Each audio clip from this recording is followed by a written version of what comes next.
স্বাগত ডিবিসি সংবাদে আপনাদের সাথে আছি সামিয়া জান্নাহ। এবার জানাবো খবরের বিস্তারিত। তাড়াহুড়ো নয়, বরং সব রাজনৈতিক দলের ঐকমত্যের ভিত্তিতেই হতে হবে জুলাই অভ্যুত্থানের ঘোষণাপত্র। প্রধান উপদেষ্টার সাথে বৈঠক শেষে এমন কথাই জানান রাজনৈতিক দলগুলোর নেতা ও অংশীজনরা। তবে এতদিন পর কেন ঘোষণাপত্র, এমন প্রশ্ন রাখেন বিএনপি নেতা সালাউদ্দিন আহমেদ। পাশাপাশি রাজনৈতিক ঐক্যে যেন ফাটল না ধরে সে বিষয়েও সতর্ক করেন তিনি। আর ঘোষণাপত্র নিয়ে কালক্ষেপণ না করার দাবি জাতীয় নাগরিক কমিটি ও বৈষম্য বিরোধী ছাত্র আন্দোলনের। বৃহস্পতিবার বিকেলে ফরেন সার্ভিস একাডেমিতে জুলাই বিপ্লবের ঘোষণাপত্র নিয়ে মতামত জানতে বিভিন্ন রাজনৈতিক দল ও অংশীজনদের নিয়ে বৈঠকে বসেন প্রধান উপদেষ্টা ডক্টর মোহাম্মদ ইউনূস। অংশ নেন জাতীয় নাগরিক কমিটি ও বৈষম্য বিরোধী ছাত্র আন্দোলনও। বিকেল 4টায় শুরু হয় এই বৈঠক, চলে সন্ধ্যা 6টা পর্যন্ত। বৈঠক শেষে শাপলা চত্বরে গণহত্যার বিষয়টি ঘোষণাপত্রে যুক্ত করার প্রস্তাবনা দেওয়ার কথা জানান হেফাজত নেতারা। 2013 সালের শাপলা চত্বরের গণহত্যাকেও সেখানে সংযোগ করতে হবে। 2021 সালে পাখির মতো গুলি করে উলামায়ে কেরামকে হত্যা করা হয়েছে। হাজার হাজার উলামায়ে কেরামকে জেলখানায় বিনা বিচার আটক রাখা হয়েছে, সেটাকেও এখানে উল্লেখ থাকতে হবে। গণ অধিকার পরিষদ, এবি পার্টি, গণসংহতি ও রাষ্ট্র সংস্কার আন্দোলন সহ অংশীজনরাও জানান তাদের প্রতিক্রিয়া। তাড়াহুড়া করে যেন প্রক্রিয়ায় যাতে কোনোভাবে এটা তৈরি না হয়, এখানে সরকারের দিক থেকে এই উদ্যোগটা নেওয়া দরকার একটা ঘোষণাপত্র তৈরির জন্য। আমাদের যেটা একমত হওয়া দরকার যে কোন প্রসেস ফলো করে এই ঘোষণাপত্রটা লিখিত হবে এবং সকল দল এটাকে সম্মতির ভিত্তিতে অ্যাকসেপ্ট করবে। বৈঠক শেষে জুলাই ঘোষণাপত্র নিয়ে রাজনৈতিক ঐক্যের তাগিদ দেন বিএনপি ও জামায়াত ইসলামের নেতারা।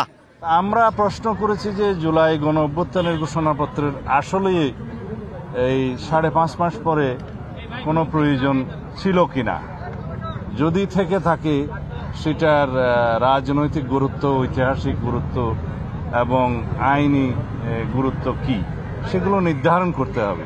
স্বাধীনতার পূর্বাপর এবং জুলাই অভ্যুত্থান পরবর্তী রাজনীতির গতিধারাকে একটা ঐক্যের পথে পরিচালিত করার স্বার্থে বস্তুনিষ্ঠ সত্য তুলে ধরে ধারণ করে একটা জুলাই অভ্যুত্থানের ঘোষণাপত্র প্রণয়ন করা হোক, এ ব্যাপারে সকল দল আমরা একমত হয়েছি। জাতীয় নাগরিক কমিটি ও বৈষম্য বিরোধী ছাত্র আন্দোলনের নেতাদের দাবি ঘোষণাপত্র প্রণয়নে যেন বিলম্ব না হয়। তারা গণ অভ্যুত্থানের পক্ষের সকল শক্তিকে নিয়ে আলাপ আলোচনার ভিত্তিতে, ঐক্যমত্যের ভিত্তিতে জুলাই ঘোষণাপত্র জারি করবেন। আমরা তাতে সম্মত হয়েছি। অনেক বেশি দেরিও নয়, আবারই খুব তাড়াতাড়িও নয়, খুব দ্রুত সময়ের মধ্যেই সবার পর্যবেক্ষণ নিয়ে এটা প্রকাশ করা হবে। ঘোষণাপত্র নিয়ে আলোচনা ফলপ্রসূ হয়েছে জানিয়ে আইন উপদেষ্টা বলেন, আরও কিছুটা সময় লাগলেও কালক্ষেপণ করা হবে না। জুলাই গণ অভ্যুত্থানের পক্ষের যে রাজনৈতিক দল, শক্তি, ছাত্র আন্দোলন, ছাত্র জনতা, তাদের বিভিন্ন ফোরাম, এদের মধ্যে আরও ইন্টেন্সিভ, আরও অনেক বেশি আলোচনার মাধ্যমে সর্বসম্মতিক্রমে এটাকে প্রণয়ন করতে হবে এবং এটার জন্য যতটা সময় লাগা প্রয়োজন ততটা সময় নেওয়া যেতে পারে। ঘোষণাপত্রে সবার মতামত যেন প্রতিফলিত হয় সে বিষয়ে অন্তর্বর্তী সরকারকে তাগিদ দেন বৈঠকে অংশ নেওয়া রাজনৈতিক দলের প্রতিনিধিরা। Rakib Hossain, DBC news, Dhaka. BNP chairperson Begum Khaleda জিয়ার চিকিৎসা কিভাবে হবে 2-1 দিনের মধ্যেই সেই সিদ্ধান্ত নেওয়া যাবে বলে জানিয়েছেন তার ব্যক্তিগত চিকিৎসক ডাক্তার AZM জাহিদ হোসেন। লন্ডনের সাংবাদিকদের তিনি আরও বলেন, পরীক্ষা নিরীক্ষা শেষে দ্রুতই চিকিৎসকরা তাদের মতামত দেবেন। এদিকে যুক্তরাজ্যের বিএনপির সভাপতি MA মালিক জানান, বেগম খালেদা জিয়ার সুস্থতা কামনায় বিশেষ দোয়ার আয়োজন করা হয়েছে। 2-1 দিনের মধ্যেই একটা সিদ্ধান্ত আসা যাবে, লাইন অফ ট্রিটমেন্টটা কী হবে, পরবর্তীতে সে অনুযায়ী ব্যবস্থা বা চিকিৎসা চলবে। যদি পরে কোথাও নিয়ে যেতে হয়, কোনো কারণ প্রয়োজন, সেখানকার চিকিৎসকরা যদি বলে, এটা তো আর আমরা চাইলেই হবে না, নির্ভর করবে মেডিকেল বোর্ডের সদস্যরা কী ধরনের মতামত দেন। আগামীকালকে আমাদের ম্যাডামের জন্য স্পেশাল দোয়ার আয়োজন করেছি। 5 জুম্মা ব্রিকলেন মসজিদ, সবাই থাকার জন্য আহ্বান জানাচ্ছি। আমরা ওনার সুস্বাস্থ্য দিকে কামনা করছি, আপনারা সবাই দোয়া করবেন। দেশের সরকারি বেসরকারি মেডিকেল কলেজের 2024-25 শিক্ষাবর্ষের MBBS ভর্তি পরীক্ষা আজ সকাল 10টা থেকে বেলা 11টা পর্যন্ত চলবে এই পরীক্ষা। রাজধানী ঢাকা সহ দেশের 19টি কেন্দ্রের 53টি ভেন্যুতে পরীক্ষা হবে। ঢাকায় 4টি কেন্দ্রের আওতায় 16টি ভেন্যুতে পরীক্ষা হবে। এবার আবেদন জমা পড়েছে 1,35,261টি। কোটা সহ মেডিকেলে মোট আসন ৫,৩৮০টি। এই হিসাবে এবছর একটি আসনের জন্য ২৫ জন পরীক্ষার্থী ভর্তি পরীক্ষায় অংশ নিচ্ছেন। ২০২৩-২৪ শিক্ষাবর্ষের তুলনায় এবছর একটি আসনের বিপরীতে ৬ জন প্রতিদ্বন্দ্বী বেড়েছে। এদিকে পরীক্ষার ভেন্যুগুলোর আশেপাশের সড়কে অনেক লোকের সমাগম ও যানজট হতে পারে। সেজন্য ঢাকার বেশ কিছু এলাকা এড়িয়ে চলার পরামর্শ দিয়েছে ঢাকা মহানগর পুলিশ।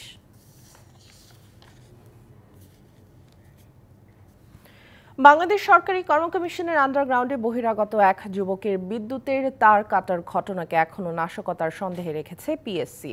ঘটনার 10 দিন পরেও তদন্তে উল্লেখযোগ্য অগ্রগতি হয়নি। প্রতিষ্ঠানটির কর্মকর্তারা বলছেন, সরকারি কর্ম কমিশনের সংরক্ষিত গুরুত্বপূর্ণ তথ্য ও বিভিন্ন পরীক্ষায় নিয়োগপ্রাপ্ত ব্যক্তিদের ডেটা বিনষ্ট করার চেষ্টাও হতে পারে এটি। সতর্ক থাকতে তথ্য আর্কাইভ করা সহ বাড়ানো হয়েছে নিরাপত্তা। ৬ জানুয়ারি দুপুরের ঘটনা এটি। বাংলাদেশ সরকারি কর্ম কমিশন সচিবালয়ের আন্ডারগ্রাউন্ডের গ্যারেজের ভেতরে বহিরাগত এই ব্যক্তিকে দেখতে পান নিরাপত্তা কর্মী আরিফুর রহমান। দেখা যায় ওই ব্যক্তি প্লাস্টিকের কাভার দিয়ে আটকানো বিদ্যুতের মোটা তার প্লায়ার্স দিয়ে কাটার চেষ্টা করছেন।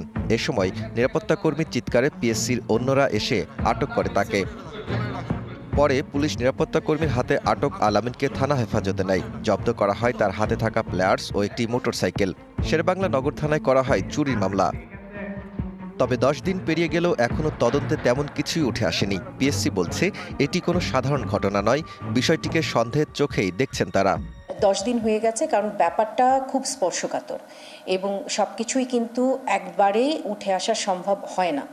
তো আপাতত ওনারা আমাদের সাথে যোগাযোগ করছেন, আমাদের সাথে যোগাযোগ আছে এবং অগ্রগতিও তারা আমাদের কাছে প্রকাশ করেছেন, যে কারণে আমাদেরও তদন্ত রিপোর্টটা আসবে 2-1 দিনের ভেতরে আমাদের হাতে চলে আসবে ইনশাআল্লাহ, এবং তাদেরটাও মিলিয়ে আমরা পরবর্তী পদক্ষেপগুলো গ্রহণ করব।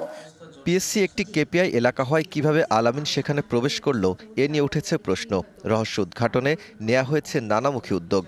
তিনি এসেছিলেন একটা অত্যন্ত দামি মোটরসাইকেলে করে, এবং সে যদি চুরির কিছু থাকতো সেখানে তো গ্যারাজে যেখানে এসি ইলেকট্রিসিটি কানেকশন আছে সেখানে তারা আসতেন না। আবার এমনও না যে হঠাৎ করে সে গিয়েছে, সে কিন্তু সরাসরি ওখানে যেই এসির কানেকশন যেখানে আছে, শর্ট সার্কিট হওয়া বা বৈদ্যুতিক কোনো রকমের দুর্ঘটনা সম্ভাবনা যেখানে, সরাসরি সেখানে গেছে। তারা আরও বলেছেন, এ ঘটনায় প্রতিষ্ঠানটির কেউ জড়িত কিনা তাও দেখা হচ্ছে। সচিবালয়ের আগুনের ঘটনার গুরুত্ব বিবেচনায় তদন্ত করছে গোয়েন্দা সংস্থাও। Daud Khan, DBC news, Dhaka. সঞ্চিত অর্থ বিনিয়োগের জন্য এখন সবচেয়ে ভালো ও নিরাপদ জায়গা সঞ্চয়পত্র। তাই এই খাতে সুদের হার বৃদ্ধিতে অনেকেই আসছে নতুন করে বিনিয়োগের জন্য। গবেষকরা বলছেন, এর প্রভাবে বাড়বে ব্যাংকেরও সুদের হার, আর কমাতে সহায়তা করবে মূল্যস্ফীতি। তবে তাতে সাধারণ গ্রাহক উপকৃত হলেও সার্বিক বিনিয়োগ কমে কর্মসংস্থানের উপর নেতিবাচক প্রভাব ফেলার আশঙ্কা রয়েছে। বুধবার সঞ্চয়পত্রে সুদহার বাড়িয়ে প্রজ্ঞাপন জারি করে অভ্যন্তরীণ সম্পদ বিভাগ। প্রজ্ঞাপন অনুযায়ী সবচেয়ে বেশি বাড়ানো হয়েছে পেনশনার সঞ্চয়পত্রে 12.55%। 5 বছর মেয়াদী বাংলাদেশ সঞ্চয়পত্রের সর্বোচ্চ সুদহার ধরা হয়েছে 12.40%। 3 মাস অন্তর মুনাফা ভিত্তিক সঞ্চয়পত্রের সর্বোচ্চ সুদহার ধরা হয়েছে 12.30%। আর পরিবার সঞ্চয়পত্রের সুদহার ধরা হয়েছে 12.50%। এমন খবরে খুশি সঞ্চয়পত্রের বিনিয়োগকারীরা। আসলে আমি তো জানতাম না, এই ব্যাংকে এসে এখন জানতে পারলাম যে রেট বাড়াইছে। এটা আমাদের জন্য ভালো সুখবর। আমরা যারা মধ্যবিত্ত শ্রেণীর আছি তাদের একটু আয়ের একটু ইটা বাড়লো, খরচপাতি মেটাতে সুবিধা হবে। পারিবারিকের নিচে আমি এখন লাভ বেশি, তাই মেয়েদেরটা তো বেশি লাভ, পুরুষের চাইতে মেয়েদেরটা তো বেশি, কারণ আমার নামে সঞ্চয়পত্রটা বেশি, তাই আর কি লাভটা বেশি আমার। সঞ্চয়ের অর্থ গচ্ছিত রাখতে মানুষের হাতে রয়েছে ব্যাংকের আমানত, ট্রেজারি বন্ড, সঞ্চয়পত্র, পুঁজিবাজারের মতো বেশ কিছু উপায়। তবে সঞ্চয়পত্রের বিনিয়োগকেই সবচেয়ে বেশি ভালো ও নিরাপদ ভাবতে চান এই গবেষক। সবচেয়ে ভালো অপশন সঞ্চয়পত্র, কারণ পিছনে তো সরকার দাঁড়িয়ে আছে, সভরেন গভর্নমেন্ট দাঁড়িয়ে আছে, ইন্টারেস্ট রেটটা খুব রিজনেবলি হাই, রিটার্নটা হাই, সুতরাং এটা একটা ভালো অপশন। সঞ্চয়পত্রের সুদহার বৃদ্ধির এই সিদ্ধান্তের প্রভাব ইতিবাচক ও নেতিবাচক দুভাবেই পড়বে।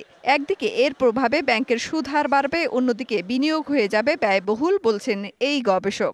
এইটার ইম্প্যাক্ট একটা তো হলো যে ওভারঅল ইন্টারেস্ট রেট ফ্রেমওয়ার্কটা মার্কেটে ব্যাংকগুলোতে আরও বাড়বে। একটা নেগেটিভ ইম্প্যাক্ট তো আমরা আশাই করবো, যেটা পরিকল্পিত মানে হয়তো বিনিয়োগে কিছুটা প্রভাব পড়বে, বিনিয়োগ কমবে, তো গ্রোথে হয়তো এটা একটা নেগেটিভ ইম্প্যাক্ট থাকতে পারে। বাট পজিটিভ ইম্প্যাক্ট হয়তো বা অনেক বেশি আমরা আশা করছি, সেটা ইনফ্লেশনটা যদি কন্ট্রোলে চলে আসে।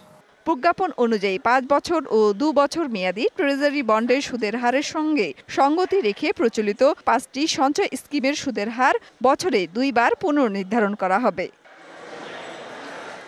মেহের মনি, ডিবিসি নিউজ, ঢাকা। টেকনাফে রোহিঙ্গা ক্যাম্পে আগুনে এক শিশুর মৃত্যু হয়েছে, নিখোঁজ আছে আরও একজন। পুড়ে গেছে শতাধিক বসতঘর। বৃহস্পতিবার রাত 11:15টার দিকে নয়াপাড়া মৌচুনি 26 নম্বর ক্যাম্পে আগুন লাগে। ক্যাম্পের মাঝি জানিয়েছেন, রাতে হঠাৎ আগুন ধরে যায়। সাথে সাথেই রোহিঙ্গা ও স্থানীয়রা মিলে নেভানোর চেষ্টা শুরু করেন। পরে যোগ দেয় ফায়ার সার্ভিসের 2টি ইউনিট। ফায়ার সার্ভিস জানিয়েছে, 1 ঘন্টার চেষ্টায় আগুন নিয়ন্ত্রণে আসে। পুড়ে যাওয়া ঘর থেকে এক শিশুর মরদেহ উদ্ধার করা হয়। আগুনের সূত্রপাত কিভাবে তা এখনো জানা যায়নি। হামাস সব শর্তে রাজি না হওয়া পর্যন্ত যুদ্ধবিরতি চুক্তি নিয়ে ভোটাভুটির আয়োজন করবে না ইসরায়েলের মন্ত্রিসভা। তেল আবিবের অভিযোগ, শেষ মুহূর্তে চুক্তিতে কিছু নতুন বিষয় যুক্ত করতে চাইছে হামাস। স্থানীয় সময় বৃহস্পতিবার যুদ্ধবিরতি চুক্তি নিয়ে ভোটাভুটি হওয়ার কথা ছিল ইসরায়েলের মন্ত্রিসভায়, কিন্তু ভোট গ্রহণের কয়েক ঘণ্টা আগে দেশটির প্রধানমন্ত্রী বেনিয়ামিন নেতানিয়াহু জানান ভোট স্থগিত করা হয়েছে। ভোটে বুধবার ঘোষিত যুদ্ধবিরতি চুক্তি অনুমোদনের সম্ভাবনা ছিল। বুধবার সন্ধ্যায় কাতারের প্রধানমন্ত্রী যুদ্ধবিরতি চুক্তির আনুষ্ঠানিক ঘোষণা দেন। এদিকে যুদ্ধবিরতি চুক্তি কার্যকরের দাবিতে আন্দোলন করছেন ডানপন্থী ইসরায়েলিরা। সংবাদ এই ছিল এখনকার মতো। ডিবিসি নিউজের সংবাদগুলো পড়তে ভিজিট করুন dbcnews.tv আর ভিজিট করুন ডিবিসির ফেসবুক পেজ এবং ইউটিউব চ্যানেল। ডিবিসির সঙ্গেই থাকুন।